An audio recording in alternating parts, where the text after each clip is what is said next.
You're listening to Popcorn Poops, episode 95, in which we watch and discuss Andrew Fleming's 1996 film, The Craft, for hashtag Witch Month.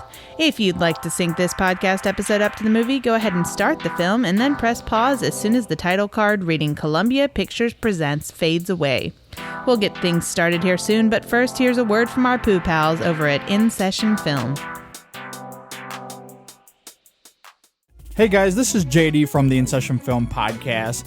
Every week on our show, you can join my co-host Brendan and I as we review the latest films that's out in theaters. It also inspires us to discuss a top 3 list of some sort, and we have a lot of other fun movie discussions as well. It's always a blast. And we also have a show on Fridays called our Extra Film Podcast. This is a show that gives us the space to talk about the latest indies and art films and other classics that we normally just don't get to talk about on our main show. You can find our podcast on iTunes, Stitcher Radio, SoundCloud, TuneIn Radio, Player FM, and more. In fact, you can just see everything about us, including our social medias, at InSessionFilm.com. So join us every week. We'd absolutely love to have you.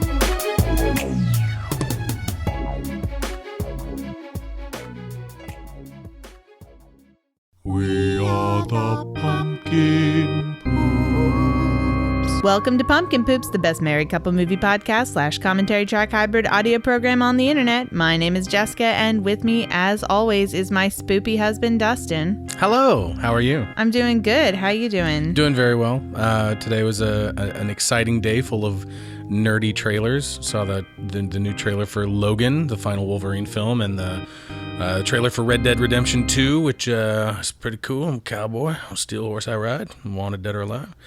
And also, of course, the announcement trailer for the Nintendo Switch, which looks really, really fun and cool and interesting, and I have concerns about, but I'm mostly excited about. I'm sorry, are people still things. watching the Wolverine movies? Yes, they are. They are. I mean, Yeah? That last one was okay, pretty good.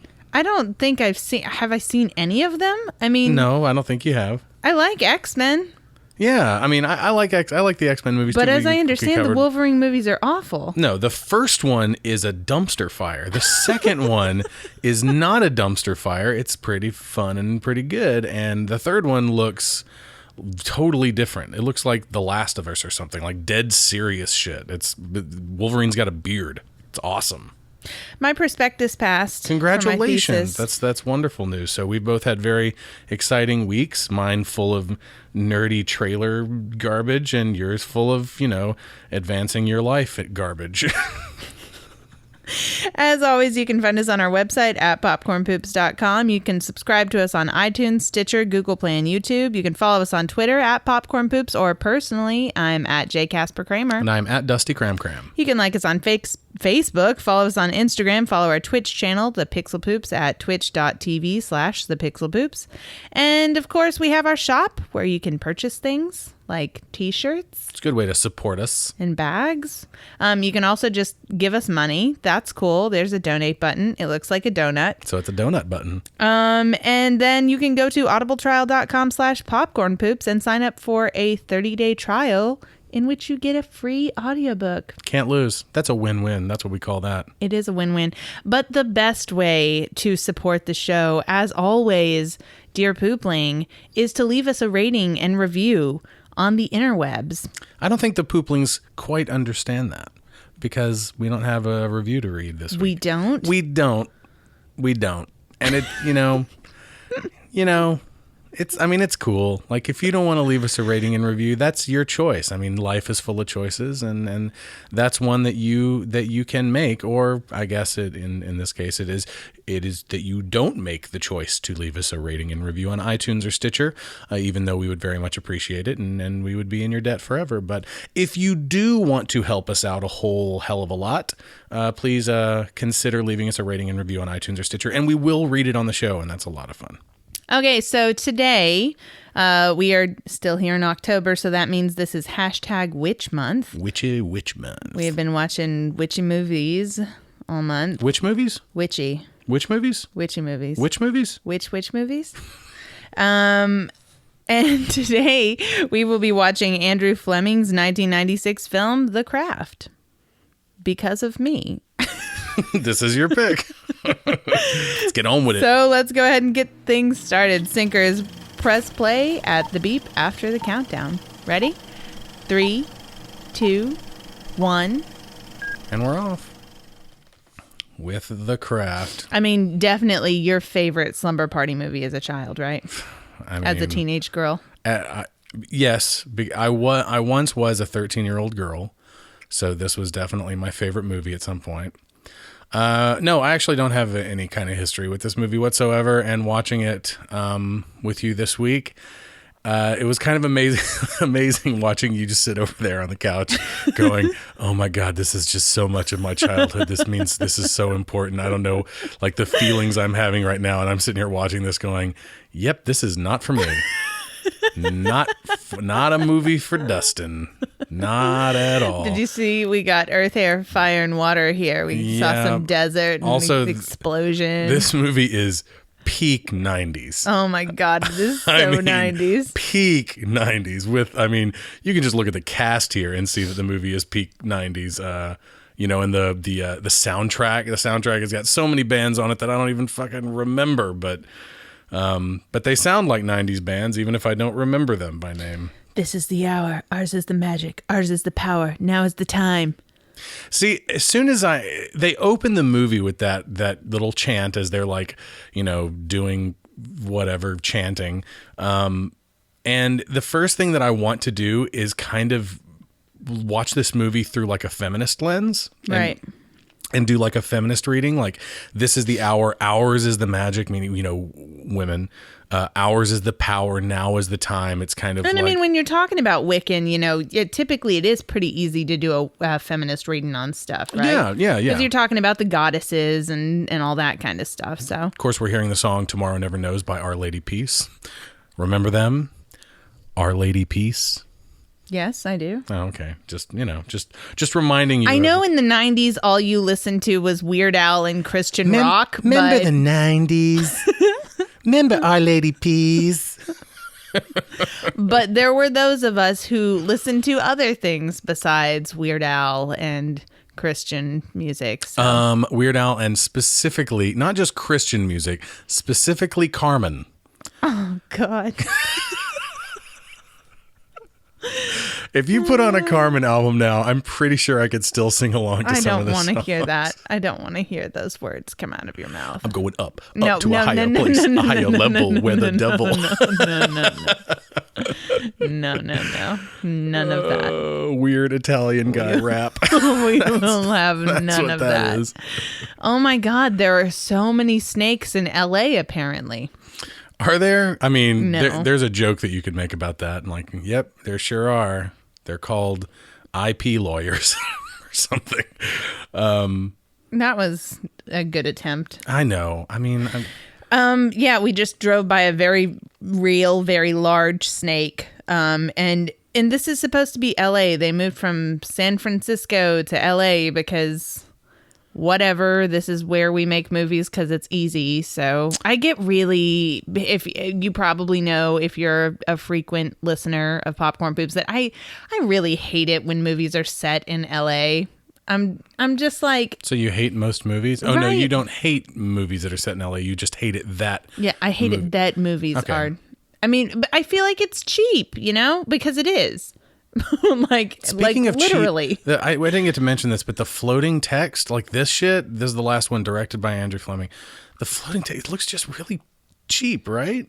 Yeah, it's weird. I don't know. God, this house. A lot of this movie feels and looks really cheap. The special effects are terrible in this thing, and we'll talk about them when we get there.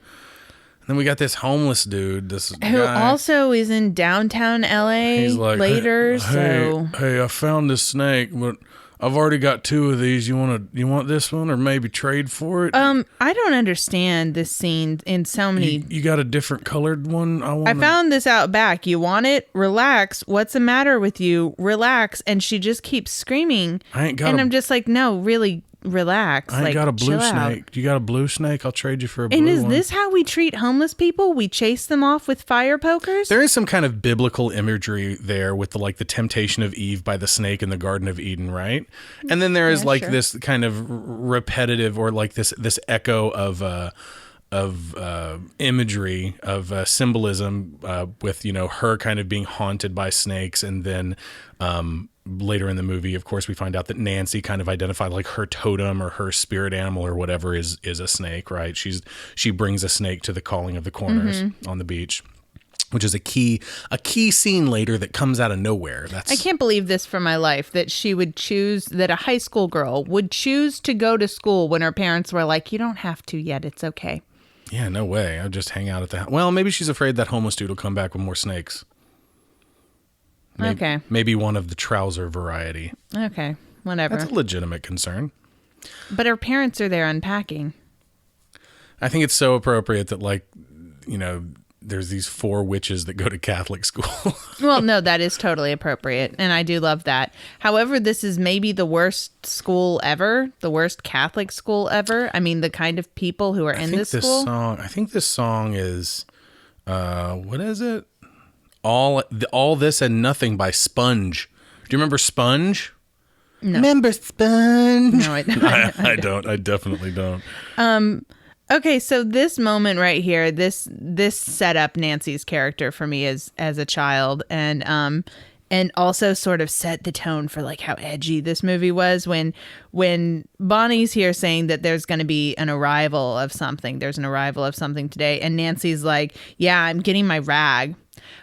I'm getting the rag. For Did she say my rag or the rag? I think she says I'm getting my rag.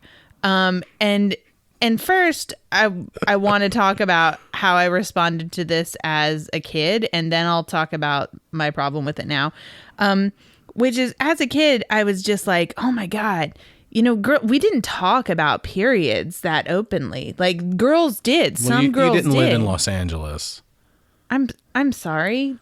That's just, you talk about periods over tea. That's just how it is. Anyways, everyone drinks tea too. I think today it's a little better, but even back, in 96, it was a big deal for a girl to just really openly talk about her period and stuff. And for Nancy to just be so like casual about it and snarky. And I knew girls like that who were kind of like mesmerizingly confident about that kind of stuff. Anyways, though, the thing that I think of now when I hear that is, oh my God, this was written by a man, because who the fuck says I'm getting my rag? I mean, I'm on the rag. Girls, I went to visit my Aunt Flo and we didn't get along so well. It's like he doesn't understand like what the rag refers to, like that it actually refers to a rag. Oh, girls, I'm swimming in the red bathtub right now. Right? Anyways. You think it might have been written by everybody tried to do this, by the way. A couple of including dudes. me. Oh, so many times.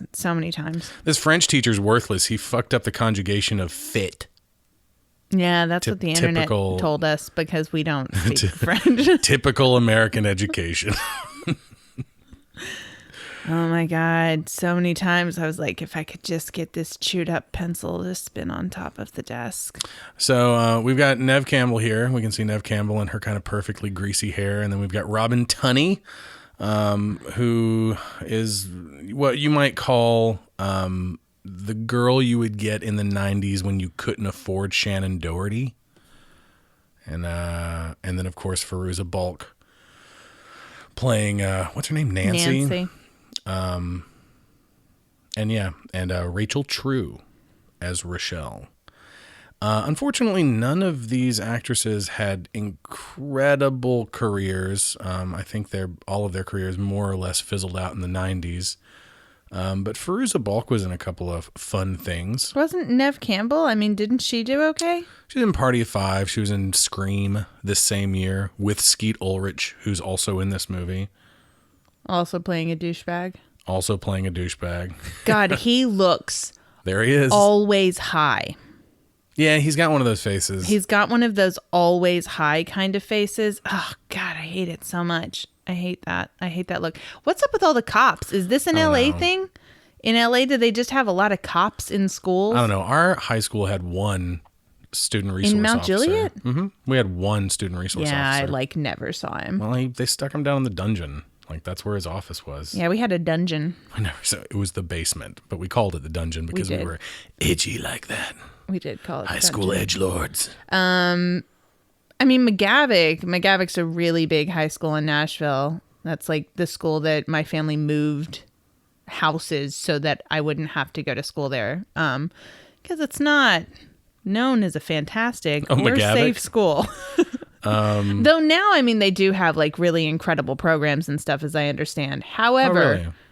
it's still, I don't think, known as a particularly safe school. No. I remember my friends the first week of school talking about like the cafeteria being one of the 3 cafeterias or however many there are Jesus. being on lockdown and everyone getting maced. So, Really? yes. Yeah. Okay. First week of school. Like there was a massive fight that turned into a massive food fight and the cops came in. No, they were in the cafeteria. I'm not like making this up. Okay. My friends were in the cafeteria. No, I'm a little incredulous. I'm doubting your friend's recollection of how that went down. Maybe pepper spray, but maybe pepper spray. Fine, whatever. anyway. That's still kind of tough to believe, but whatever. That's fine. Anyways, we'll give him the benefit of the doubt. Anyways, that's completely off topic, but I was just, saying that like they had a lot of police officers in the school. Sure. But Okay. Whatever. Let's talk about. I mentioned the cast. I mentioned how the cast is kind of an indicator at how peak '90s this is. We did mention Robin Tunney, who's wearing an awful wig throughout this movie because she had shaved her head for Empire Records, which she worked on just before working on this, and her hair was still growing out. She also made appearances in End of Days with Arnold Schwarzenegger and Vertical Limit, of course, Fairuza Balk. Played Dorothy in Return to Oz, which is kind of a cult classic now. And I think maybe she just sent in The Worst Witch as her audition tape for this because she played the titular Worst Witch in that movie. Do you remember that movie? Mildred Hubble was the character's name. Yes. And yes, I do remember that movie. Did you remember that it was Fairuza Balk? Her face is yes now. I mean, but like I ever remember actors or actresses' names at all ever anyway. So That's no. weird though. Was she typecast? Do you think she was typecast as a witch in this because it was like, hey, you were in The Worst Witch, so Isn't she actually Wiccan? yeah. I read that. That's what I somewhere. read on IMDb. I don't know how true that is. Was. She also appeared in American History X and The Waterboy. Of course, Neve Campbell was on Party of Five. She appeared in Scream and Wild Things. And Rachel True, who's probably had the least stellar career of the four, was in Half Baked as what was her character's name? Mary Jane Pothead. What are you talking about? Rachel True was in Half Baked. I've never seen Half Baked. Does that sound like a movie I'd watch? She was also in a couple of those Sharknado pictures. A couple of them Sharknado. I know that's your pictures. favorite thing to hate on with the Sci-Fi Channel right now. No, I mean, Ice Spiders is way worse. What about Mansquito? Jesus. Oh my gosh. We aren't going to have this And then of course we today. already mentioned Skeet Ulrich, Christine Taylor, Breckin Meyer. They round out the cast. Yeah. So now the girls they have made friends. They've made fast friends, the four of them, and they're going shopping, air quotes, to this kind of awesome magic shop. Like I feel like the Buffy Scooby Gang. I love her little hand movement over the candle. The shop owner is like doing this little hand movement over the candle. She's like, "Come in, I show you how to jerk off candles." Oh my God, this place is such a fire hazard. There are so many candles lit in this store. What is up with Robin Tunney playing characters who attempt suicide by slitting their wrists? What are you talking about? Her character in Empire Records, I haven't seen that. she did the same exact thing. Does she just have the face of a wrist cutter? Sure. Is that what it is? It's definitely what it is. I hate how this movie has... Well, first, I mean, I should talk about my history with the movie. Do you have any at all? I already said no. Did you watch this before we watched it for the show? You know, I thought I had, but I didn't remember hardly anything about this. Like, I feel like maybe I've seen part of it on TV at some point, but I thought I had sat down and watched it, but I guess not. So no, I will consider this week to be the first time I've actually seen The Craft. How unfortunate for you. I guess. Your life as a 13-year-old girl must have sucked a lot. Probably the last time I'll watch it. Anyways, I mean, I was, when did this come out? 96. And I was how old then? Nine? I was 9 years old. 9?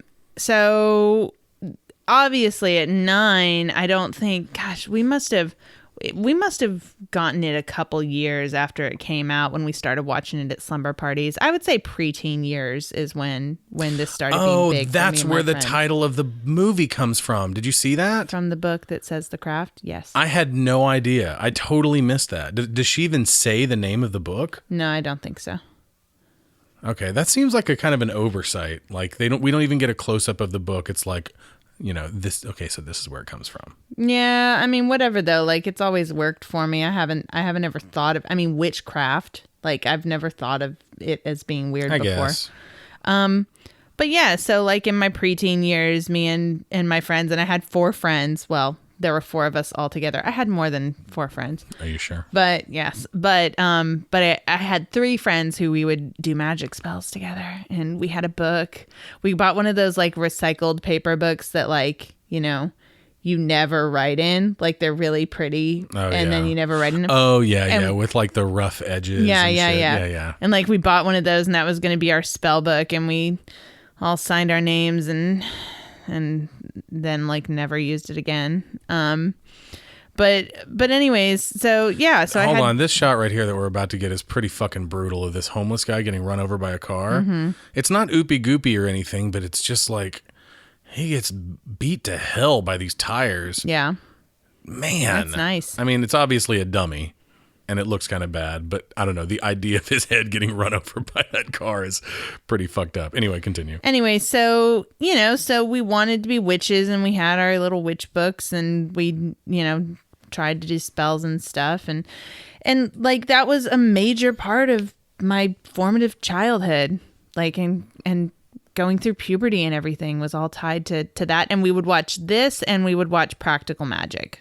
Oh my God. And spoilers, we're not doing Practical Magic. But it was a consideration. Oh, it was a very serious consideration. Since we're going to announce the last movie, at the end, or the last movie of #Witch Month, at the end of this episode, should we go ahead and talk about some of the movies that we considered? So one of them, of course, was Practical Magic. We also considered, The Witches. We also considered The Witches of Eastwick. I've never seen that. I don't think I have either. I haven't. I definitely haven't. Isn't it with Jack Nicholson? Yeah. What else? What else did we consider? Hexen, the Swedish-Danish Cooper from like 1922. Super cool. Kind of a horror documentary. Yeah. Very groundbreaking. It's one of those things that I love to have on, like, just on the television during Halloween. Like, we used to have pretty incredible Halloween parties, and one of the things that's always a prop in our house is horror movies, like horror movies playing. That's a prop in itself during a Halloween party, is to always have horror movies. It's part playing. of the decoration. Right. Yeah. And that's one of those ones that's just so cool to have on because it's so real looking, because it's old. It's so cool. I love that. The Crucible I considered for half a second, and I was like, nah. What else? The Worst Witch, of course. Yeah, I really wanted to do that, but it's so short that, I mean, I guess that would have been nice. There was another one that we were going to do before we decided on the Blair Witch Project. What was it? It may have been The Witches. It might have been The Witches. I think it may have been The Witches. Anyways, Practical Magic was the big one for me. This was always going to be there. I was always going to do The Craft because this movie, like I said, was just so formative in my childhood. God, we watched it so many times. I mean, so many slumber parties. And I think like most girls my age did. But but the other one was Practical Magic. We wound up doing Teen Witch instead, or I picked that instead because it's funny. Yeah. But yeah, I need to revisit Practical Magic though. I don't think I've seen it since I was a kid. This is such a massive jump in story, in character, in tone. Yeah, it's total narrative whiplash. I mean, so let's break it down. We get introduced to Skeet Ulrich's character as kind of a douche who's kind of a harmless douche, more or less, because he's kind of coming on to Sarah at school, and she's kind of rejecting his advances and kind of rolling her eyes at him and shit like that. And then she goes to football practice and watches him play football, and then her new friends come up, the girls come up, and they're just like, no, he's a dickhead. Don't.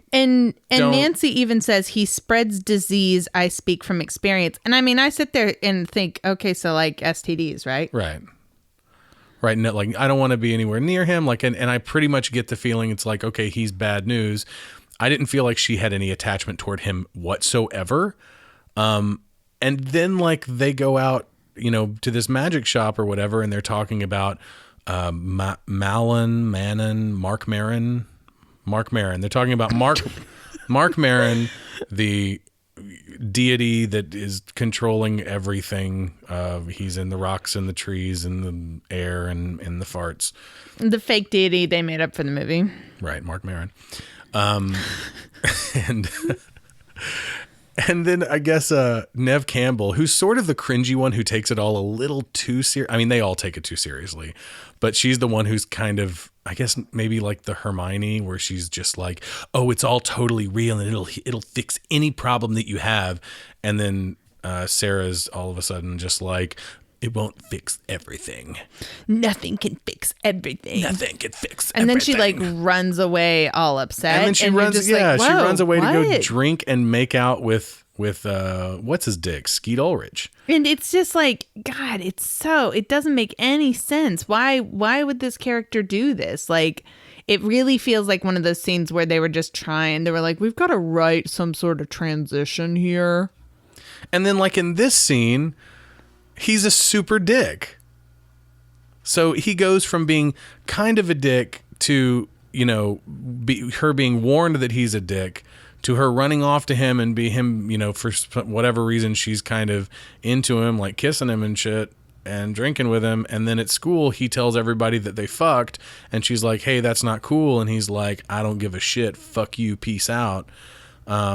And walks away with his... It's just like, so she wouldn't go to his house with him on the very first night that we went out and have sex with him. And suddenly he's like, oh, fuck her. Like, really? God, dude, you want to get laid in high school, you got to try a little bit harder. Yeah.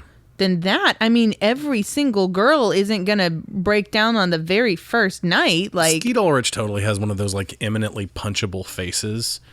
Breckin Meyer also does, for that matter. His lackey's little phrase, she's going to cry, and then I'm going to cry, and then we're all going to cry. We used to say that. That was one of the things we used to say. Okay, so now we're finally getting what one might call characterization for Rachel True's character, Rochelle. Let's break down the characters so far of the other girls, which I think they've got valid backstories. You know, you've got before we get too far away from it though, can we just say, I just want to mention one thing because I'm going to totally forget. When they go to the magic store and they meet the Zelda Rubinstein character, and she sells them like books, a handmade journal, candles, and another book, and she's like, that'll be $20. And I'm like, per item? You mean? Like, I've been in quote unquote magic stores before, and they ain't shit in there that's not at least $40. Right? You buy a little fucking rock and it's like $40 goddamn dollars. Anyway, so all of the characters, all of the characters in this movie, all the girls at least, the three white girls have, I think, a little more than just surface level characterization. They do have at least backstories. So we've got, Sarah, who... they sort of have backstories. Right. So we've got Sarah, who is our main character, and she's, moving from, another city, and she's, trying to get along, and they very much set up kind of an us versus them early on in the movie. And we know that she's tried to commit suicide and that she did it the right way. She cut her wrists the right way, which, by the way, this was the movie that taught me and my friends that there was a wrong and a right way. But I'm pretty sure that this was the movie that did that for most teenagers. Wrong and a right way for what? To slit your wrists. Oh, right.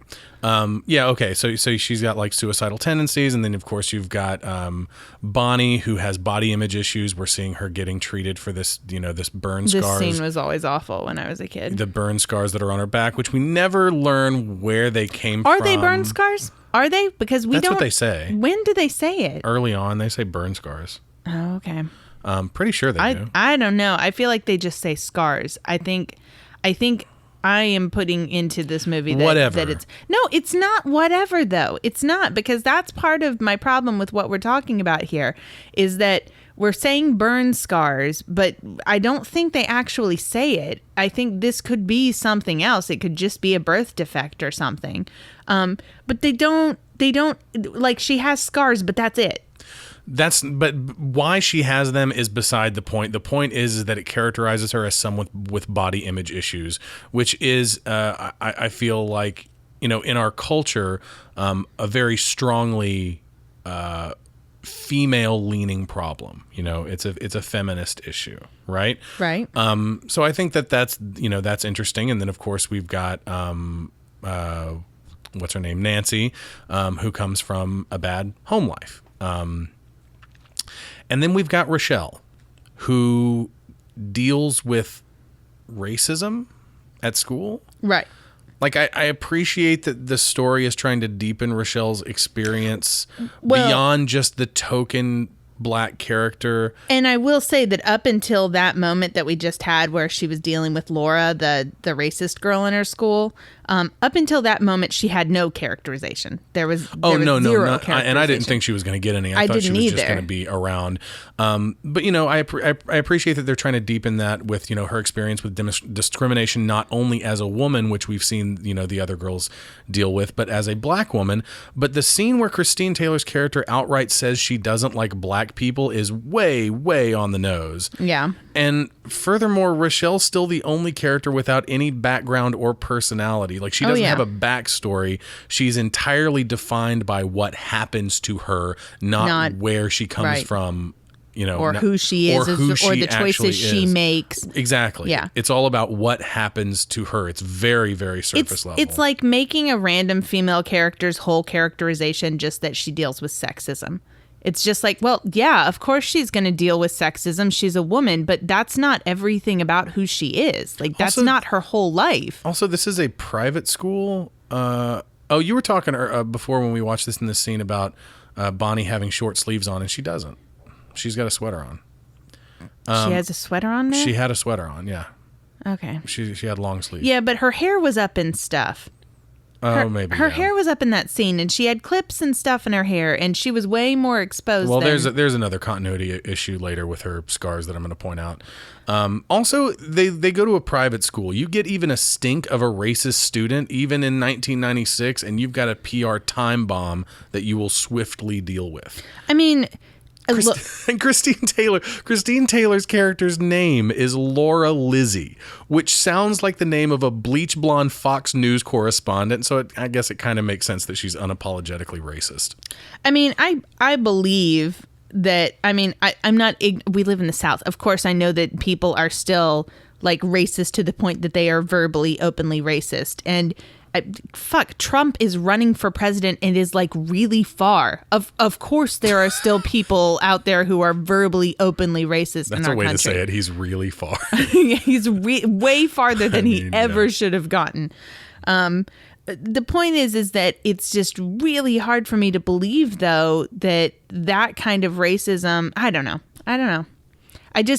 We went to Southern schools and people still hated racists. Like, at least surface level, they would talk about hating. That's social suicide. Yeah, you couldn't be openly racist toward. Even in our high school in Tennessee, You couldn't be openly racist toward anybody. It's social suicide to do that. Now, I'm not saying they don't go home and say super racist shit or like snigger it like behind their backs and stuff. Well, sure. Of And course. you've got, of course. And But I just feel like that I feel like it's a cop out for a deeper character storyline is what I feel like for Definitely. putting more effort into it totally her is. Like, character. it is the cop out. Like she, in an attempt to characterize her a little more beyond tokenizing her, they have managed to tokenize her even further, which is unfortunate. She was actually Rachel True was the oldest of the girls. Actually, all of the women in this movie playing these characters were in their 20s, so obviously older than high school age. But I think Rachel True was like 28. Are you talking about Rochelle? Yes, Rochelle, I read she was 30. or almost 30. Maybe she was 29 or 30 or something like that. And she looks good. She looks young. I mean, black don't crack. What? You heard me. I guess I did. So they're on a field trip. They're on a field trip right now. A field trap? Field trap. She's on a field trap. Where the hell Oh my did she get this God. picture of him? This Where moment the right hell here. did she get this picture? This is before Facebook. This is like 10 years before Facebook. So what this scene does is they're kind of drinking from this cup. They've all pricked their fingers and they're drinking each other's blood, which is a real great way to pass diseases. They want to talk about spreading disease. So this scene summarizes what each character's internal struggles and goals are. Of course, Rochelle is dealing with racism. Bonnie is dealing with self-esteem and body image issues. Nancy is dealing with a rough home life. And Sarah, wait for it, wants a boyfriend. Why? She wants specifically the boy who told everybody that they fucked when they didn't, and then kicked her to the curb. Okay. First off, I didn't believe in a million years that she would go on a date with him. I didn't either. There was no setup. reason There for was me to like- believe that she would go on a date with No, him at all. not at all. She was immediately set up as a character who is skeptical of guys coming on to her like that and is just generally not going to put up with shit. And so to hear all these bad things about him and already be kind of skeptical of him and then God. just suddenly go on a date with him, Look at this CG butterfly on Nev Campbell's finger. they couldn't Blu-ray. afford actual butterflies. Blu-ray does not do this movie any favors. That's just a taste of the terrible special effects that we're going to see in this movie. But now that she knows that he is a certifiable two-faced douchebag who only wanted to get laid and then tell all of his friends, why would she care whether or not he liked her? In what universe? I mean, and she's like, I mean, they're acting like she's in love with him or something, and she has literally known him for a day. I can't process why. Maybe 2 days? Maybe she knew him for 2 days? It doesn't. No, it doesn't make sense. And Bonnie's is legit, like wanting to get rid of the scars. All of that's legit. Definitely. Rochelle. Well, I mean, look, and I think that we need to take note of how Bonnie is acting in these scenes, because we're introduced to her as a character who wears a big, heavy jacket all the time. She's always holding stuff close to her, she looks close like to her she doesn't chest. wash her hair. She looks like she doesn't wash her hair. She's always got her hair down and kind of covering, and she's kind of hiding behind her hair and hiding behind whatever she can hide behind. And which makes sense for her character. And then we're going to have some, a few scenes of a weird back and forth with her, some inconsistencies that make me feel like they shuffled this movie around. They shuffled scenes and stuff to try to fix like the narrative flow of the movie, but ended up just kind of ruining continuity with characters. But anyway, Anyway, Bonnie's request is legit. Rochelle's is legit, though, again, her whole characterization is just that she's black, and I have problems with that. But even Nancy's goes with her character, just wanting all the power, right? But man, Yeah, but Sarah's is just so stupid. Well, she says she wants the power, but that's kind of a smokescreen for what she actually wants because she's even ashamed to say it in front of them. I Like think- she wants that power, and that kind of sets things off. I think it's classy that Nancy's reading the Kabbalah in mass. Whose house is this? Is this Bonnie's house that they're at this time? I believe. think yes. maybe. And she has such a cool bedroom. All these girls have super cool bedrooms. This looks like a bedroom that would be in like Kiki's Delivery Service. I think was that another movie we were considering? Oh yeah, that was one that we were seriously considering. We were considering Kiki's Delivery Service. That is true. So this scene, this scene right here, light as a feather, stiff as a board. I guess it's what's her name? I keep forgetting their character's name. Sarah. Sarah has to teach the other girls how to do this because they've never heard of light as a feather, stiff as a board. Now, I cannot believe for a second that a group of so-called witches in high school have never heard of this game. This is like baby's first spell, right? Oh yeah, I mean we knew this before we watched this movie. Of course, like everybody had heard of this. So why do these witches that are like going to magic shops and doing spells and supposedly like way into Wicca and worshiping Mark Maron and shit like that? Mark Maron. Is that like somebody or is it just a stupid Yes, name? it's a comedian. Okay. Whatever. I think the deity's name, his name is Manon or something like that. Yeah. Which I think is actually a French woman's name. Yeah. I think. Well, what it's close to, the internet lets you know, is Mananon or Mananon or however. Manamana. No, that's not it. However you say it, which is an Irish-Scottish sea deity, which he's a guardian of the other world, ferry souls to the afterlife, sometimes called McLear, and you can see him as a character in Song of the Sea. Oh, yeah, that's right. He's the one who parallels the father figure. Yes. And also, if you haven't seen Song of the Sea or Do it. The Secret of Kells, then oh my God, go watch Do it it. right this second. I think that's is that Studio Leica? I don't know. I know it's the filmmaker and animator Tom Moore. Yeah. Dude, that dude's on top of it. Oh my God, so good. This is an effective scene. I would say that the light as a feather, stiff as a board scene is effective. It's very simple. It doesn't require any kind of What are you talking about? Special effects? derpy. No, it doesn't require any kind of derpy looking special effects. I love that Like, line. there's Are that- you guys getting high? There's that camera move behind, that camera pan. It's not a pan, but it's more of like a trucking shot behind one of the girls as Rochelle is floating there. That's kind of really sells the illusion. This bedroom. This shit I don't believe for a second that witches who take themselves seriously would be watching Bewitched. Yeah, no. No. Nah. And this is the slow-mo titty hard-on party Yeah. Oh my God. where they're just Why? And here's the reason we okay. Now have look, to point it out. see that right there. See, Bonnie has a short sleeve shirt on, and you can't see any scars. And she's got her hair up and everything.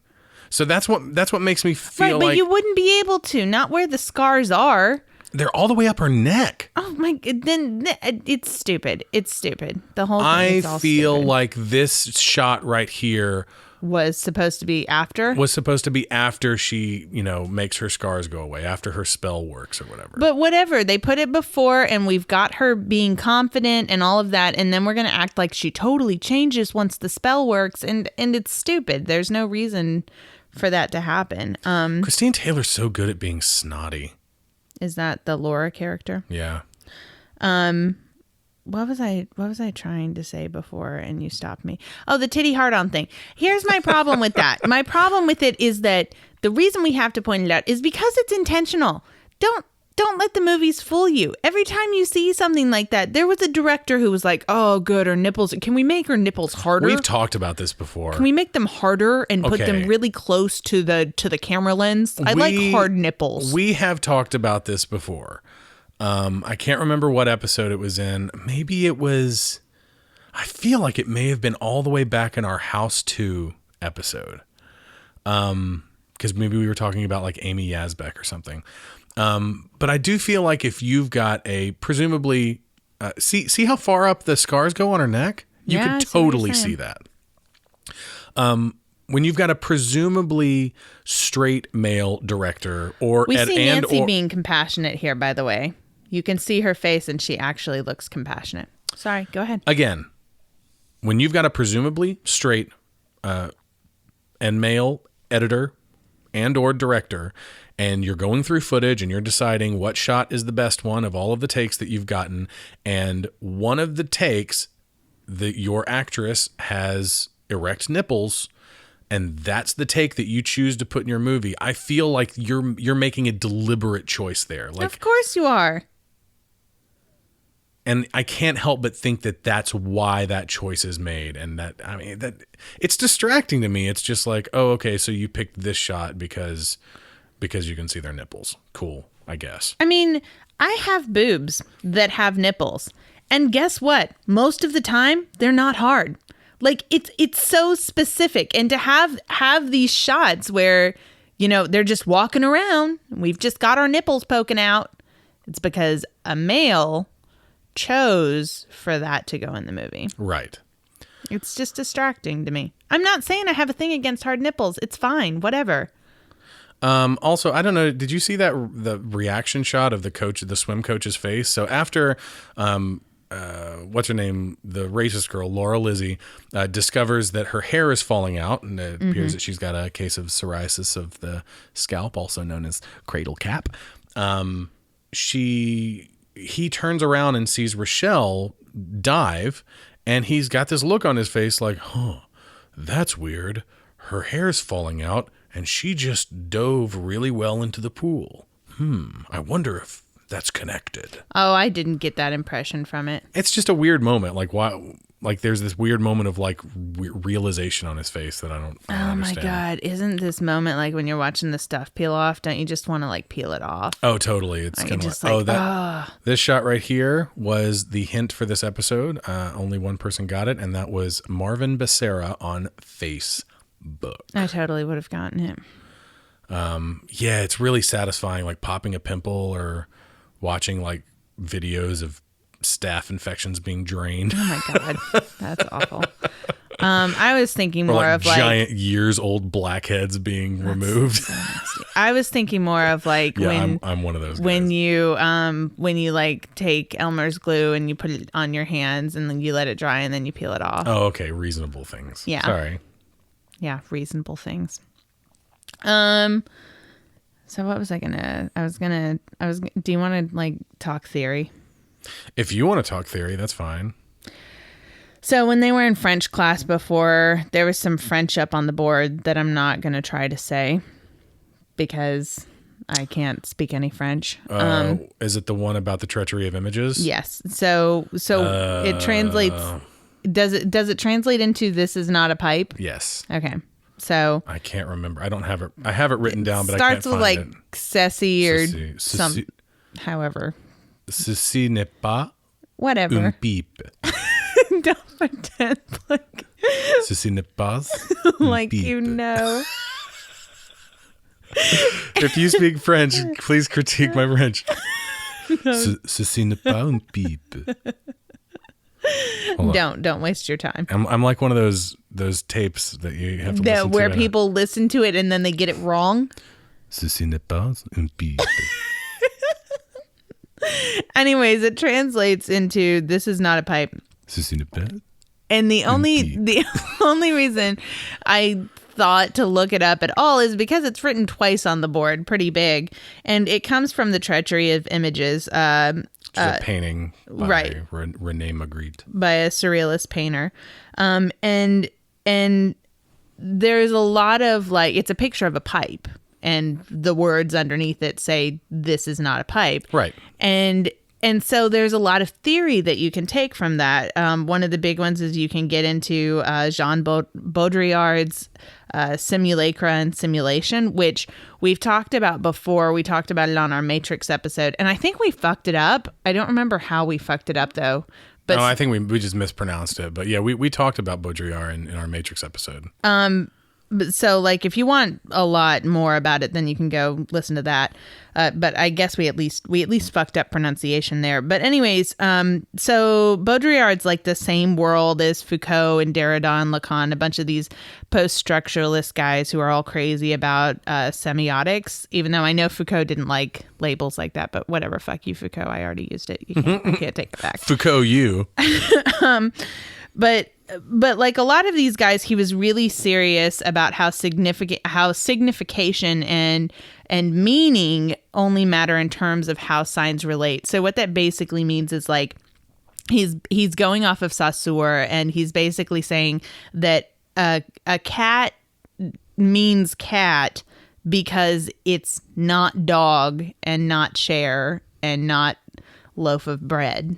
Right. That's how cat means cat. It is the thing that it is because it is not the things that it is not. Right. So when he says, "Ceci n'est pas une pipe," he means to say, what Magritte is saying is that it is not a pipe that you're looking at. You are looking at the image of a pipe, which is not a pipe.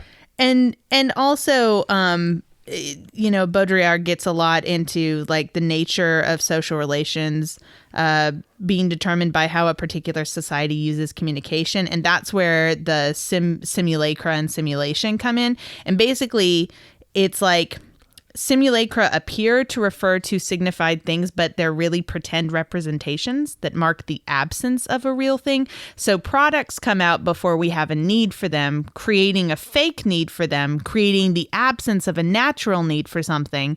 And then he goes into talking a lot about how we're manipulated by these images and signs, and we think they're reality, but they're not reality. And because of that, it's difficult today to have authentic experiences. Why is Sarah dressed like Doug Funny's sister Judy? So let's talk about how all of that relates to the craft. Okay. Go ahead. I'm not doing that. Like I told you at the beginning of this that I think that it could behoove this story to give a feminist reading, to kind of watch this through a feminist lens. And by the time you get to the end of this movie, my feminist reading completely just fell apart. I was just like, there's nothing here. Like there's nothing here to latch onto. Like thematically, it dead ends. Like none of the characters have satisfying payoffs. It really just ends up being kind of rote, young adult, super special teenager garbage. She's a natural witch. Yeah, whatever. Anyways, I'm sure I could BS my way through making some sort of comparison as to, how like their magic and the perception of reality is inauthentic or whatever. Like we did miss the best line. We missed the best line in the movie where Rochelle quotes herself. She said that she told Sarah, I think, "You're white, honey, just deal with it." Oh, and I can't remember what the interaction was. No. I've got it. Hold on. I've just got to find it. By the way, can we talk about how the Nancy and her mom have just inherited $175,000 after Nancy's father died? $175,000, and apparently that means they can purchase a high-rise condo in downtown LA and a brand new car. I didn't know numbers went that high. Like $175,000 is not anything to really scoff at. But no, I mean, believe me, that's a lot of money to us. Absolutely. Like it would, yeah. Like it would dramatically change our lives. Definitely. We could take, maybe a year or two off work. We could probably take. Oh yeah, more than that. We could probably take 3 years off work, but then we'd have to work again, and we'd be exactly back where we were before. Pay off some student loans. But I feel like $175,000, for a couple of grown women living together. That's a small to medium-sized house and a couple of economy cars, totally paid off. So it's a good start, but it's not a free ride for life by any stretch. You got to get a job now, And they just kind of act like, and again, we're talking downtown LA here. She got a high-rise condo in downtown LA for $175,000. In downtown Chattanooga, and I know this is later in inflation, but really that much inflation? Downtown condos in Chat start at like $200 or $250. Yeah. So I'm just not seeing the possibility. How they maintain this lifestyle. Okay, anyway, so they were saying they were all sitting around outside, and Nancy was being a bitch. Surprise! And they were like, what's wrong with her? And they were like, oh, her spell's not working. And I was like, what spell? But then Rochelle says, I don't know. I think she doesn't want to be like white trash anymore or something. And I told her, like, you're white, honey. Just deal with it. It is totally the best. People line in have the movie. problems with this line on the internet, and I think it is. Do they really? Fantastic. Oh, it's yeah. such a good line. It's the best line in the movie. It's the one thing in the movie that got a genuine laugh out of me. Yeah. They're like, that's really mean. If people are racist to her, why is she being racist to them? Oh, God. The next thing they'll be saying is just like, that's reverse racism, which is a thing that totally exists. If you just think about it, it's like if you do the racist thing to me that I just did to you, that's reverse. That's the same but opposite. Also, men have rights too. What about men's rights? What about men's fucking rights? I need to be is there such a thing as like an activist? An activist for men's rights? Rights? I don't know. Maybe I should make a Reddit group or something. It'll be totally not sexist. It'll be no. We're not sexist. They're going to be completely. We love females. Oh God. That's too close. Oh my God, That's it is true. really close. It is too true. Like, they fucking call women females. No, that's not where I was thinking. I was thinking, I love women. Nobody loves women more than me. Oh Jesus, yeah. Nobody, and I mean nobody, respects women more than me. Oh Jesus Christ. Nasty woman. This actress right here who plays, I think it's Lori.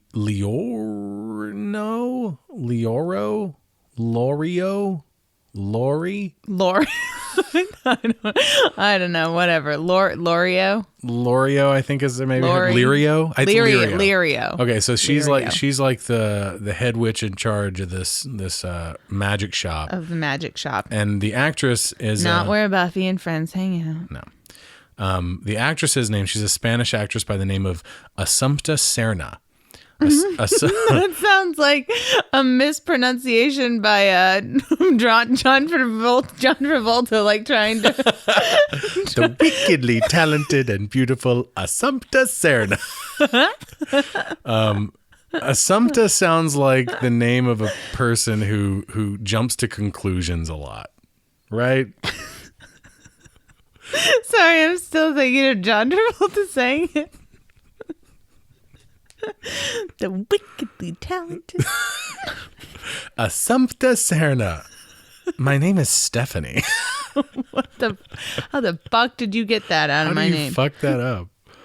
Anyway, let's see. Where are we now? Okay, so they're going to the beach and we're listening to the song "Dark Secret" by Matthew Sweet.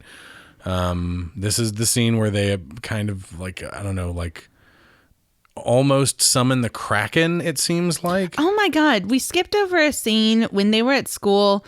Another instance of, I wonder if men had anything to do with this movie. When randomly, for no reason, in a movie about female girl witches performing magic, there are two guys having a conversation about jacking off for no reason. Oh yeah, Breckenmeyer and his buddy there. They're just sitting there and they're just like, you'll go blind. Ha ha ha. Are your hands hairy? Blah, blah, blah. And I'm just like, why the fuck are they sitting there talking about jacking off? When they had that, I'm going to tell the story. When we heard that conversation, I told you about an embarrassing moment that I had in health class. Are you going to share it? Oh, totally. For all the world to hear. Oh, definitely. No secrets.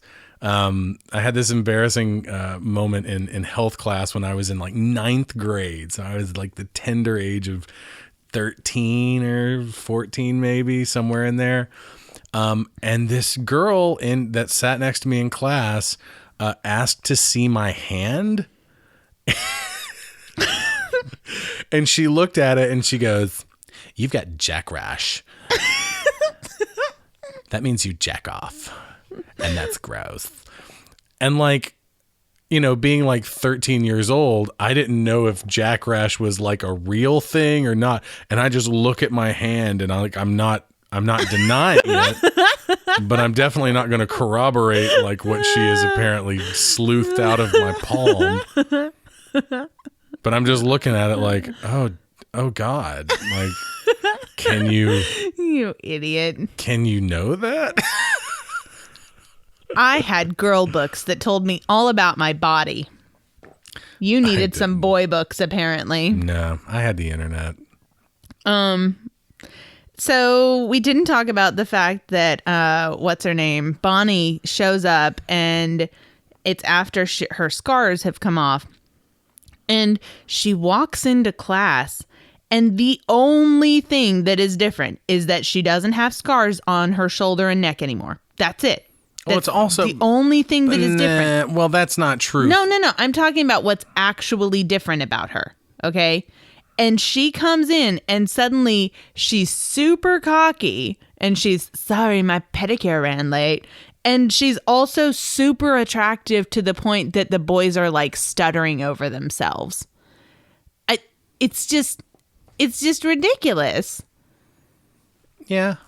But how are you gonna? It's super. I mean, super I don't outrageous. know. I guess. I mean, I think a lot can be said for her walking in, strutting her. Like, if they know who she is and know like the greasy-haired girl that wears the big-ass jackets in the middle of summer to try to hide herself and always slouching over, and she walks in looking hot as shit with her skirt hiked up, pulls off her jacket and fucking strutting so her tits are bouncing everywhere. And I mean, obviously she.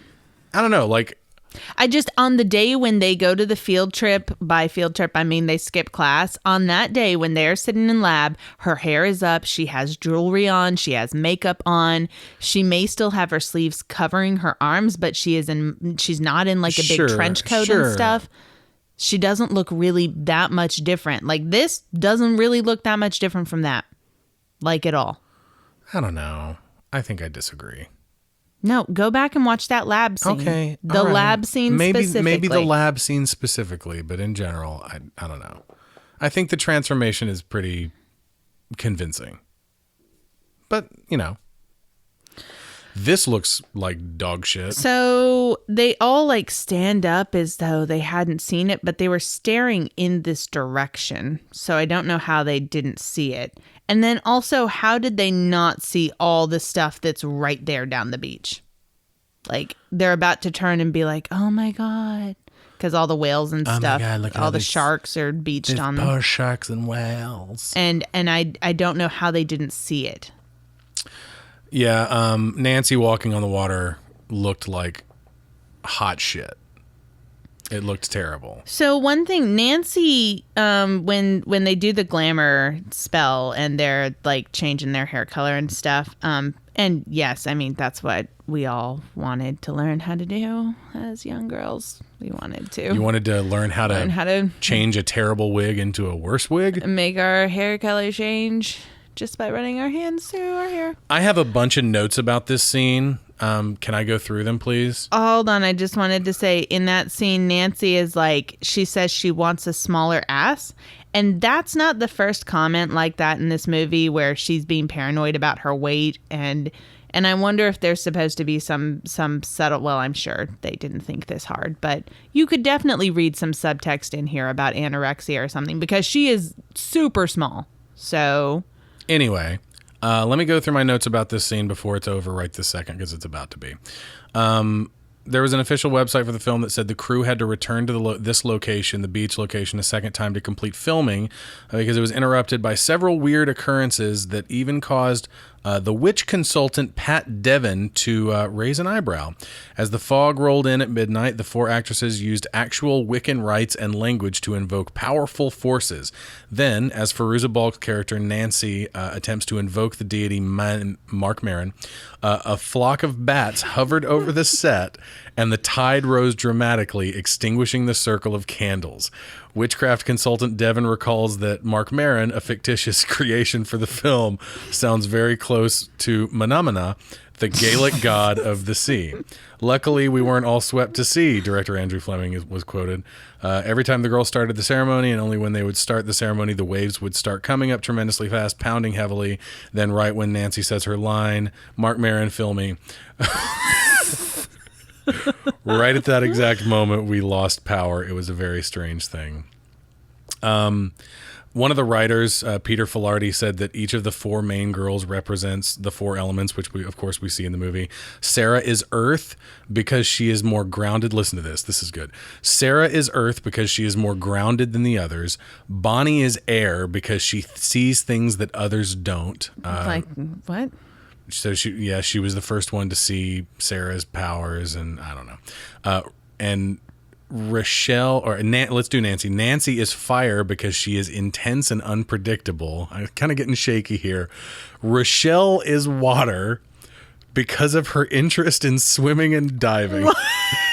Even in the fucking subtext, the writer can't write Rochelle away from being defined by what she does and not who she is. Oh my God. What the fuck? Well, that's better than what is done to her, though. Yeah.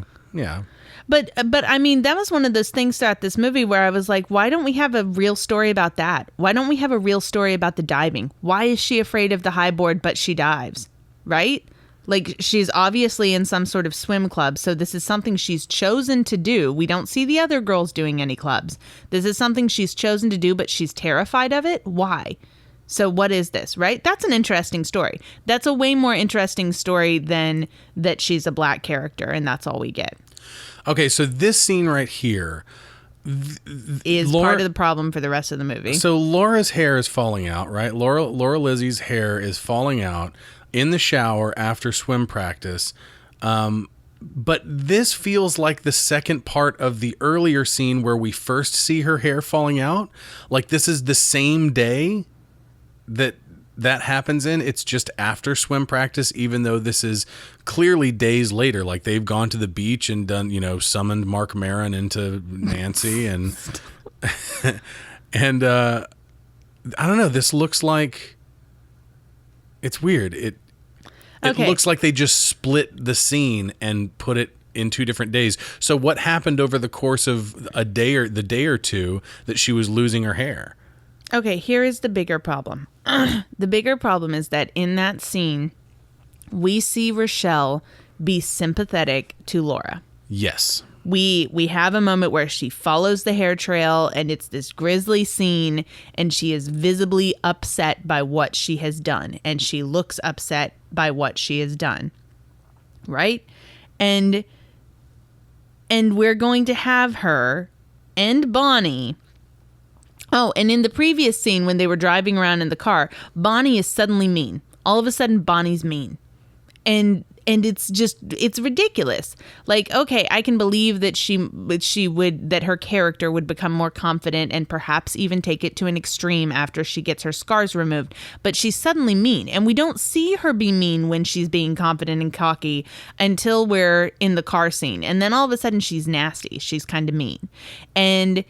And then we see Rochelle have a sympathetic moment, and Rochelle's about to have another sympathetic moment. Like, it obviously changes her. Like, that's the moment where Rochelle is oh my gosh, we've done something wrong. Exactly. She sees the product of what they are doing, and maybe just it seems that she decides, hey, maybe we're fucking up. Maybe we're not making the right choices here.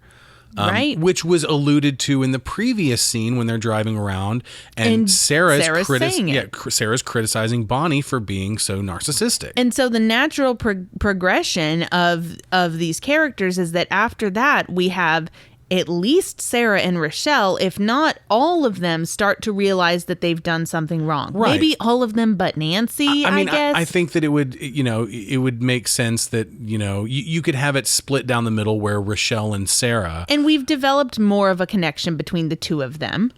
We've seen them alone a couple times. Yep. So yeah, and that will become an issue later on when Rochelle just goes full dick for no reason. And now we have an attempted rape scene in your teeny bopper witch movie. Speaking of teeny bopper witch movie, I challenge anyone who isn't, intensely familiar with this film, to watch this and peg it as anything but PG-13. Right? But this is an R-rated movie. Well, I read online that the only reason it's R is because of the girls using witchcraft. That's what I read too. I read that it was written to be a PG-13 movie. It's very clearly aimed at the demographic that I think that it absolutely reached. Like, whether or not it was rated R, it reached your demographic at, the age that you were when this came out. And a few years after that, this was a part of your childhood for a reason. It was aimed at, preteen and early teenage girls. But it managed to end up with an R rating. The fact that if it really is an R rating just because they use witchcraft in this movie, That's that is bullshit. so stupid. It's so stupid. I mean, should the witches be R? No, because it's Jim Henson, so it's so stupid. Yeah. Anyway, where are we? Let's see. I was trying to think of. Oh yeah. So when he tries to rape her, the rape scene, right? Basically, I'm just like, he's doing exactly what he was doing before she put the spell on him. Yeah. Except, I mean, let's be real. This is the kind of guy that if he had her have a couple drinks, he would have tried to rape her, right? So why are we surprised that he tries to rape her? Well, I mean, the weird thing to me, if we're talking about like internal rules of this universe, fantasy world rules, which are important. When they first cast the spell, he was obeying direct orders from Sarah, like hold my books, sit down, pay attention, shit like that, like direct orders. And then when he starts getting all rapey and she tells him to stop, he doesn't. So, I have a major problem with this whole scene and this whole storyline. I don't understand what Nancy's motivation is here. I mean, because she loves him. I think we're supposed to believe that she is jealous and she loves him. That makes as much sense as Sarah loving him. It's so which stupid. Is to say none. It's so stupid. There's no setup for it. No, there's not. I mean, we know that she had sex with him before at least once, if not multiple times. She's referencing it right now, and that he was mean to her after they had sex. You know what? And it's crazy that you say that, because even though she said that they have history early in the movie, none of that is implied in their performances or in the writing between the two of them. No, not at all. Like, I just feel like he's not into her because she's a goth chick. And so anyway, so like they don't say anything about their past together. She just says, "Oh, I know from experience he spreads diseases." See, and that's this moment right here where she's like super angry that he rejects her. Like, she is distraught and upset and about to start crying because he rejects her. Number one, she knows he's under a spell, so why the fuck would she care? And number two, even if he wasn't under a spell, why the fuck would she care? Oh my God, this effect is terrible. It just doesn't make any sense. Oh, the face change effect was rough. And it's not just that it doesn't make sense. It upsets me. God, he always looks high.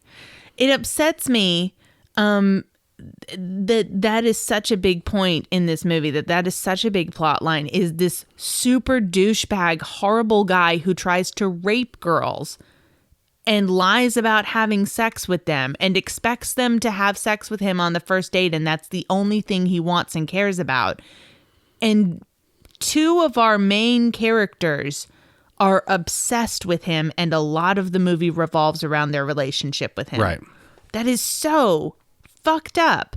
It's a problem. And of course, it's not a problem I saw when I was younger. Of course, I didn't think anything about it. Just like I didn't see Teen Witch having the problems with relationships like it does, you know? So we've got Laura making up with Rochelle. Except we're not going to actually hear this conversation. Right. That's it. That's all we get. We don't. Yeah. She just walks up to her, and we assume that they've, let's talk. That she's apologized or whatever. So I guess Laura Lizzie is kind of like a racist Samson. She She lost all her racist powers when she lost her hair. Why didn't they actually do, like, think about this. Why didn't they do that story with Bonnie and her scars? Right. That makes way more sense for Laura Lizzie to, the popular pretty girl, to give Bonnie shit and, make her, self-conscious about the body image issues that she already has. And then when Bonnie turns around and casts a spell on her to cause her to lose her hair so that she's ugly in a different way now, then she comes back to Bonnie and apologizes, now understanding what it's like to be ridiculed for the way you look. You were trying way too hard. They did not put that much effort into this movie. No very shit. Clearly. No shit. I mean, it was written for them already. Like, it was already right there, and they didn't use it. Because instead, they had to do something with that other character, and we don't really know what to do with her. That's a cool shot. Yeah, it is. That's a cool shot of her. It's probably the coolest shot in the movie. Feet dragging on the ground. Of her tipped toe boots dragging along the carpet. She floats. And as she hits full crazy for the first time in the movie. She's in full on witch mode. But I think that she really lost it after she summoned Mark Maron. Oh yeah, when she was like touching the sharks. Yeah. Yeah. My note there is Nancy has gone bye-bye. And now Skeet Ulrich goes bye-bye. That's good. Thank you. I guess. But it's just frustrating that was so much of the movie. It's so, like, looking back on it, it's unfortunate. And then this line, so she says to her parents afterwards, I think he was a good guy underneath it all. And I'm like, what led you to believe that? What gave you any reason? Was it the part where he tried to rape you, or the part where he lied about having sex with you when you wouldn't have sex with him, and probably was the kind of guy who would wait until you had a couple of drinks and then try to rape you? Like, what? I like that line. Everything I touch turns to shit, like a King Midas of poo-poo. Anyways, it's just super dumb. Forget it. It's fine. I want you to look at who took this picture of them. I'm sorry. They don't have any other friends. They do. No one else likes them. Who would like them? Was it like Bonnie's mom? It's like, Mom, you got to take a witch picture. We're all gonna look away from the camera, but you're not looking at the camera, girls. No, that's how we want it, Mom. That's Mom. Mom, will you please take a witch picture of us? This is a witch picture. She is using her mom's wrapping ribbon, and it's even that kind that like has the different colors on the same spool right there. Her mama is gonna be angry. Isn't her mom dead? Her stepmom is alive. Is she? Well, yeah. I mean, she's in the house with her. Her and her father and her stepmom moved in together. Oh, I don't remember her stepmom. Yeah, we see her like one time. Oh, okay. Real important character. Yeah, clearly.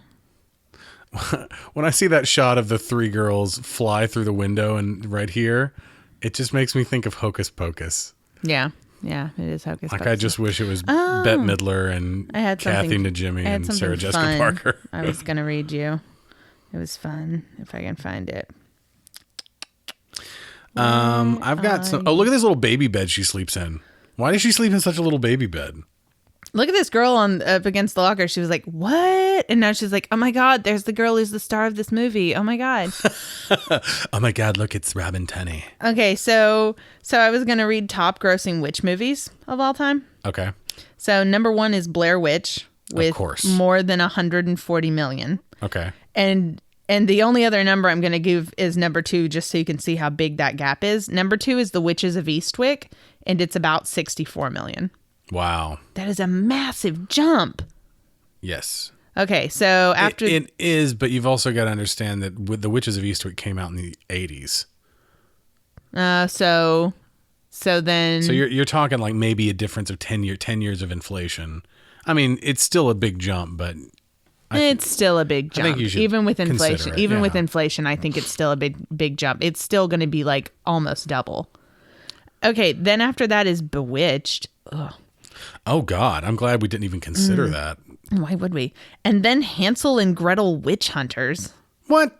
and then Practical Magic, and then Hocus Pocus, and then The Last Witch Hunter, then Blair Witch 2, then The Witch, then Season of the Witch, that one with Nicolas Cage, and Hayden Christensen, and then The Craft, and then Beautiful Creatures from 2013, and then The Witches, and then The Crucible, The Haunting of Morella, whatever the hell that is, then Ecthydon. I think that's the end of the list. And that's, no, it's not. And that's an Indian supernatural thriller. And then the end of the list, thank you very much, is Teen Witch. Top that. Top that. Okay, so this is the scene where the three girls gang up on her, even though Rochelle clearly had like a change of heart about what they were doing. Right. But then in this scene, she's just mean to her. And that doesn't Just make suddenly. sense to me. But whatever, screenwriting. So this part of the movie is basically it a little farther back from this, but is where the movie always ruined itself for me. Even as a kid, it ruined itself for me because why I don't understand why Rochelle, if anybody, why Rochelle would be against her. Clearly she's feeling like things went too far. We saw the look on her face and it makes no sense. And even as a kid, I understood that. And I was always like, oh, why is she mad at her too? Two, just bad writing. It just gets really bad at this point where why these characters would change like this, why they would make these choices. Well, and this is where the little plot thread that doesn't go anywhere, where it talks of where Sirio Farrell. What the fuck is this woman's name? Lucario, the Pokemon. Where Lucario here tells her that she's the strongest witch that she's ever seen or something. Whatever. Natural witch. Apparently in early versions of the screenplay, I'd wear her clothes. Apparently in early versions of the screenplay, Sarah was the only witch who actually had power. And the only reason the other girls could do magic was because they were leeching off of her power. Maybe unintentionally. Makes for a really boring ending, huh? Well, we kind of ended up with that ending anyway. Whatever. Anyways, number 3 reason why this movie always ruins itself for me and why I can never enjoy it after this point is, why does it always have to be like this? Because Teen Witch does the same damn thing. And I don't understand why these movies always have to feel like we have to punish our characters for having fun. For having magical fun. They have magical fun and suddenly they have to be punished for it. What did Bonnie do that was so evil? Yeah, I mean, that she got self-confidence? It always comes down to this rote, ham-fisted moral of, well, you should have been happy with what you had. You should have been happy before. Fuck what I had before. I have magic now. I want to do fun shit. I'm a fucking witch. Like, I'm not going to be a dick. I just want some stuff. I just hate how these movies are always like that. And I mean, I always came away from this movie just wishing that it would end when they were all casting spells and they were all badasses and having sleepovers and whatever. And I just want my guilty pleasure. It's a shit movie. Oh my God. The special just effects. Give me my guilty pleasure with my shit movie. Like, you don't have to go and ruin it. Give them something else to fight. I mean, like something where they can fight against it together. That explosion outside the magic shop. I mean, seriously, this movie has like Sci-Fi Channel original movie caliber special effects. And I'm talking like 1996 Sci-Fi Channel original movie caliber special effects. Like, why does it have to be like this? The goody two-shoes girl who doesn't want to steal and she doesn't want to have sex and she wants to come home on time and all of that. And I'm not saying I wasn't her because I was her. Of course I was her. But I don't understand why it has to be like that. That nobody can have any fun in these movies and we all have to be punished for enjoying ourselves.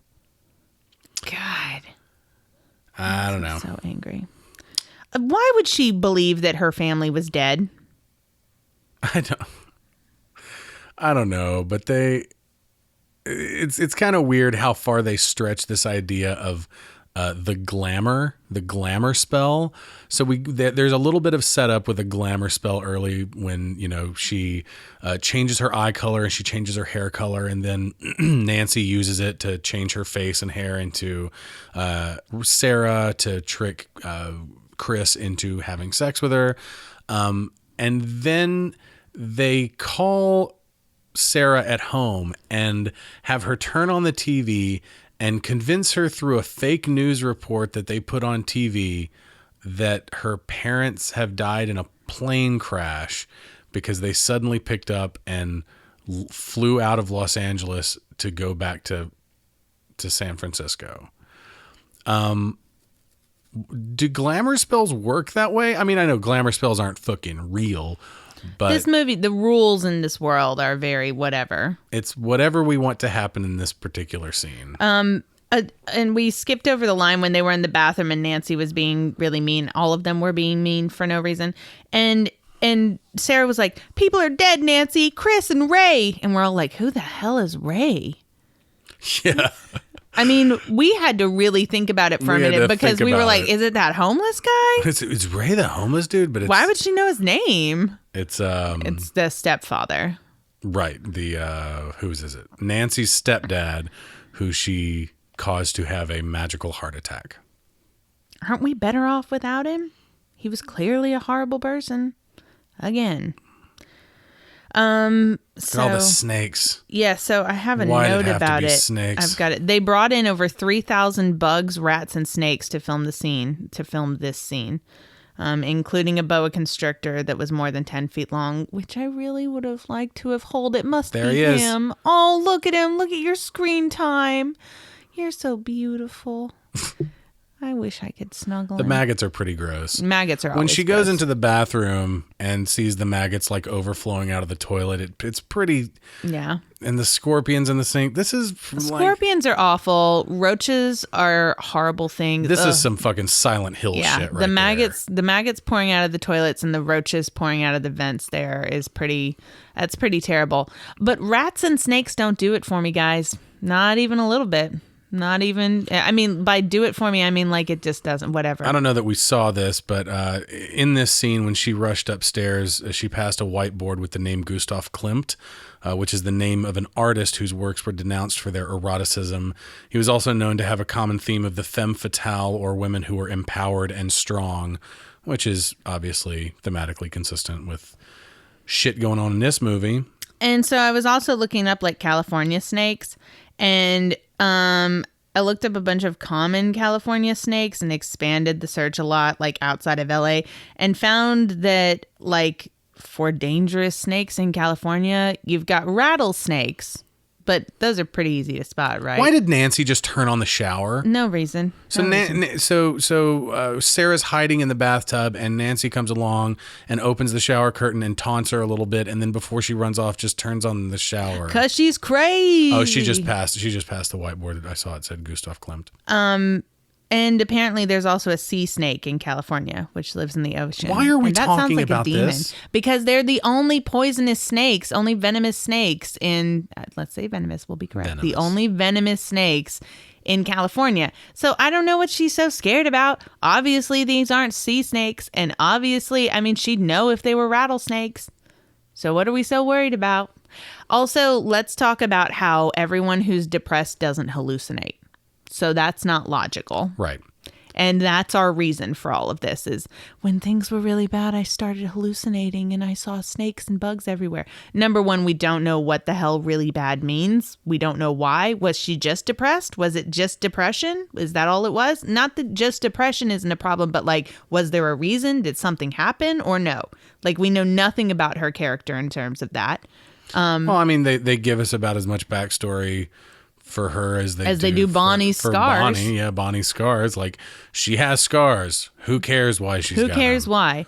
She's depressed. Who cares why she's depressed? We aren't going to talk about this. And the thing is it's not just this isn't regular depression. It's depression where she apparently hallucinates. Maybe it's not even depression. Maybe this is something else that made her kill herself. But we don't try. try Kill herself. to kill herself. Made her try to kill herself. This was the scene right here, and it's really the same performance the whole movie, but Fairuza Balk's performance in this movie has me convinced that she would have made a pretty fucking great Harley Quinn. You know what? That is totally on track right there. She would have made a fucking spectacular I think Harley you are Quinn. right. I think you were right about that. She's good at crazy. She is pretty good. She has super crazy face. She's got crazy face for sure. You know what? So she slashes her wrist in this scene right here, and they don't say anything about her slashing him the wrong way. Like they made a comment about her slashing her, having Sarah slashed her wrist the right way, so to speak, earlier, and then Nancy does it the wrong way, and they don't say anything about it. So she screams that she's so pathetic and stuff, and I kind of agree. Like, I kind of agree that she's pretty pathetic in this scene. Like, she just sits on the floor and cries, somebody to help me, and whatever. It's just very... Yeah, it's pretty... Look at this. This is where my note says my feminist reading of this has completely fallen apart now. Like, I don't know what to read into this. Like, how do you read like the girls ganging up on this girl based on the themes of their particular insecurities and their goals and their desires and how they've used magic to advance themselves in a world that is very clearly against them, or at least in their own minds. I mean, high school is kind of a contentious atmosphere, and that's how it's portrayed in, high school movies. Do Bonnie and Rochelle actually have anything come back on them times 3? Yeah, the shit that happens to them. No, we see that in the mirror. I don't think it actually happens to them. Because when we see them later, Rochelle has all her hair. I think that's supposed to satisfy that. Yeah. I think it does actually happen to them, but their hair grows back, or their... Oh, yeah. I guess. I don't know. I don't think so. Oh, maybe not. I mean, we don't see them look like this in the next scene that we see them, that is sometime after this scene has happened. Whatever. Oh, yeah, that's true. See, they don't actually look this way. Yeah. That's what I'm saying. It's just a glamour. It's just a glamour. Okay. It is, but like, I don't know. Rochelle and Bonnie that's the moment where they're supposed to, whatever, quote unquote, get what's coming to them, even though nothing actually happens to them. Because apparently the worst thing that can happen to a woman is for her to lose her beauty. Like, that's this recurring thing in this movie that's kind of troubling. Like, I think it obviously has a place in this movie if you want to dive into that theme and explore it and talk about, body issues and talk about beauty standards and stuff. If you want to imbue your movie about, young girls with magical powers, I think that's a great thing to put into your movie. But to have that straight up be like, these main characters' worst fear is that, oh my God, I'm not beautiful anymore. Well, it's like when we talk about the cliche in horror movies where the guy, like, the most horrifying thing that happens to him is he finds out that the beautiful woman he's having sex with actually is old and ugly. Right. And you're like, fuck you. Yeah. That's the response to that. Okay. Much. So things I wanted to mention, we haven't mentioned the Smiths song "How Soon Is Now," which is reused as the opening for Charmed. That's true. And so it sounds different and better. Right. Does it sound different and better? I think so. I think at least it's remixed. So. Well, okay. In any case, yeah, I mentioned Shannon Doherty earlier because Shannon, I feel like Robin Tunney is like, I feel like the dollar store Shannon Doherty. And then Shannon Doherty went on to replace, oh no, she didn't replace her. Actually, Shannon Doherty went on to star in Charmed and then was replaced by, who was she replaced by? She was replaced by Rose McGowan, who appeared in Scream alongside Neve Campbell and Skeet Ulrich, who all appeared in this movie, which has that song by the Smiths. So there's like this weird circle. Other interesting things. There was apparently a drag show version of this movie starring Peaches Christ. And the tagline was, "Now is the time, this is the hour, drag is our magic, drag is our power." Awesome. And I would totally watch that. That sounds dope as fuck. Yeah, it does. Other things, as of May this year, they were still talking about a sequel for this movie. Jesus. Producer Douglas Wick was doing interviews talking about it and had a great quote. "So, the same way you use a war movie to explore the psyche of men, you get to create a heightened world to explore the psyche of these women." Yikes. Yeah, yikes. But apparently it would be like a sequel, like a Now version, Where Are They Now version, and Rochelle would maybe be running a makeup-y, perfumey company, apparently. What? Okay. Yeah, that's what I've heard. This shot coming up here, the shot of Fairuza Balk's character Nancy completely covered in bugs and shit like that, was achieved in possibly the least efficient and most expensive way that you could do something like this, where they created a body cast of her and then green screen and then painted the body cast green for the green screen and then covered the green screen body cast with the bugs and shot it and then overlaid the bugs and chroma keyed out the body cast and replaced it with her body in the finished comp. Why didn't they just get a body double who is okay with having bugs on them? I mean, yeah, that right? That or just dump a bucket of fucking me. Dump that, either that or dump a fucking bucket of bugs on Fairuza Balk. Right? I mean, I wouldn't do it. Not with roaches. Not for your art, Jessica. Oh my God, You wouldn't do it for your art? Not with roaches. I couldn't handle that. Not with roaches or maggots. That would be awful. Oh God. Well, I mean, they'd get a real performance out of me. That's for sure. It would be a real performance. You'd win an Oscar. I probably would. That would be the Oscar clip. Just you screaming and shitting yourself. I mean, when I see one roach, it's enough for an Oscar performance. So I'm pretty cool with bugs. I like spiders. I'm okay with most bugs. I can deal with them, but roaches and me are just no. Those Goki booties. I just don't love them. Goki booties. Those Goki booties. They all flying and shit in Japan. It's just unfortunate. Okay, so I just thought since we're watching a witch movie that I'd give you guys some more spells that you can do. I went back to spellsofmagic.com. Oh wait, this was mentioned in an earlier episode. What episode did we mention? Teen Witch. In Teen Witch, I went to spellsofmagic.com and I taught you guys how to become a vampire. Oh, that's right. It was really good. You have to be outside at night. It's really important. So let's learn if you want to get asked out tomorrow. Spellsofmagic.com, everyone. Spells of Magic. This episode brought to you. This spell is... Spellsofmagic.com. Will you be a sponsor of Popcorn Foods? This spell is get asked out tomorrow. Tomorrow? Why not like right now? Says this 3 times. I'm just reading it exactly how it's written. Says this 3 times, and on the last time end it with "so mote it be." Love is the key. You'll let me see. I'll be free. What? Ingredients are Love is that. What is it? Love is the key. You'll let me see. You'll let me see. I'll be free. I'll be free. So mote it be. So let it be. How is that going to help you get asked out tomorrow? I don't know. It sounds like you're trying to get someone to break up with you. I'll be free.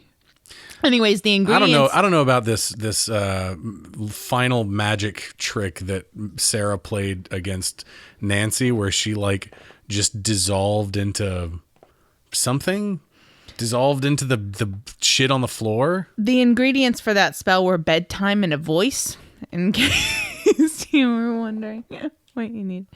Okay, how about innocent attraction spell? Okay. This one's pretty. I want you to look at Bonnie's shirt right here. Not to like fashion shame her or anything, but holy shit, her sleeves are way too long. She looks like a marionette or something. Why are they so long? And she's gesturing broadly with her hands and stuff like, look at my long ass sleeves. Do you like my long sleeves? Step 1. Write down your crush's full name in the red-pink writing utensil. Then draw a heart around it. Under the heart, write, "Will fall in love with your name here." Draw more hearts around your name. Oh my God. Step 2. Fold the paper 3 times and hold it to your chest, thinking about the person you're in love with. Visualize them clearly. Step 3. Optional. You don't have to do this, but it will strengthen the spell. Hold the paper in the moonlight, thinking about him/her. Step 4. Kiss the paper and hold it so it barely brushes your lips. Close your eyes and sing this. Why are you supposed to sing it? Oh, God. Let my love fall for me. Let he/she want to be with me. We will love each other for eternity. This is my will, so mote it be. Oh, it rhymed. Step 5. Thank the goddess of love. Then put the paper underneath your pillow as you go to sleep. Note, yes, you have to memorize this song. You can do steps 3 through 5 every night, blah, blah, blah. It says some other stuff. Best part, testimony. My BFF tried this and it worked in about 2 weeks' time. Message me if it works also for you, so there will be more testimonies. Anyways, there's more, but it's fine. We can go on with our lives now. Is this the end of the movie? Are we finally done with this? Man, they wear sexy panties in the that's sexy black in panties. the special hospital. Oh, Jesus Christ. Apparently, there's a deleted scene where Sarah visits Nancy at the mental hospital and tries to help her get better. So the end of this movie, is this a good uplifting ending? Like, what do we get out of the ending to this movie? So we know that Magic is bad. Sarah has power. But is it bad, though? Because Sarah has power. Like, she didn't give up power. She used her power to show off to, Rochelle and Bonnie, to show them, hey, I still have power, so don't fuck with me, bitches. That's what she just did at the end of this movie. And Nancy is in a mental hospital because she took too much Marc Maron in her body. I guess. I mean, I don't know. What am I supposed to take? Like, I don't understand what I'm supposed to take away from the ending. Is magic bad, or is magic good, or is magic good if you have it, but bad if you don't? So don't fuck with people who have it. And what does that have to do with like real life? I don't think any of this can make sense to you unless you go back and you remember what it was like when you were a 13-year-old girl, Dustin. I'll have to think pretty hard to remember those days. I know I've been really hard on this movie, but the truth is that I love this movie very much, and I will. You do or did? It has a special place in my heart. It has a very special place in my heart. That's fine, and that's fair, but watching this movie with fresh eyes, having never really seen, like I guess I'd never really seen it before, I'm pretty confident saying this movie is a piece of shit. I mean, it's bad. It's got really bad writing. It's really bad writing. Really bad character writing. I mean, some of the performances are okay, and there's some fun kind of stuff in it, and like I can never begrudge anything that came out of that. That's super fun and largely innocuous, girl power movement of the 90s that, maybe didn't have much political thrust, but it was a hell of a lot of fun to see, to see girls kind of. Yeah, we're talking about the era of the zines and stuff, right? Like, and the Spice Girls and shit like that. I feel like this kind of came out of that culture. This was a product of that culture, and also things like Clueless. There was just a lot of really great, Yeah, we didn't watch Clueless. Mm-mm. You're talking about some different girls. You didn't? No. Clueless is great. I'm glad, but those were different girls. Okay, Gonna watch well, Clueless. whatever. But I feel like they kind of came out of the same culture, and I can never begrudge anyone that. But I don't know. This is a shit movie. It's a shit movie, and of course, looking at it like as an educated adult, then I'm looking at it and seeing all the problems that are there. And yeah, I mean, it's not a good movie, but man, it just brings back all the memories. Do you remember? Remember The Craft? Remember when we did spells? Remember Robin Tunney? Remember when you tried to get your boyfriend, your crush to, what was it? Attraction? Innocent attraction? Remember Rachel True? No, me neither. All right, let's wrap this Anyways. fucker up. As always, you can find us on our website at popcornpoops.com. You can subscribe to us on iTunes, Stitcher, Google Play, and YouTube. You can follow us on Twitter at popcornpoops, or personally, I'm at jcasperkramer. I'm at Dusty Cram. You can like us on Facebook, follow us on Instagram, or our Twitch channel, Pixel Poops, at twitch.tv/thepixelpoops. You can also go to our shop and purchase things there. You can donate to the show on our website at that donut button, or go to audibletrial.com/popcornpoops and sign up for a free 30-day trial. Our poop howl for this week is the In Session Film podcast at insessionfilm.com. And Dustin, What's up? what are we watching to wrap up our hashtag Witch Month? It's the last one. It is. Next week is the 4th and final week of hashtag Witch Month, and we're doing a new movie. We are. We are doing a new movie. We are doing, we'll be watching and discussing Robert Eggers' 2015 film, The Witch. Or if you read it like the way it's stylized, The Vitch. Right? Yes. But that's going to wrap us up for this week. Looking forward to next week. Hope you are too. Until next time, take care. Bye-bye. We are the pumpkin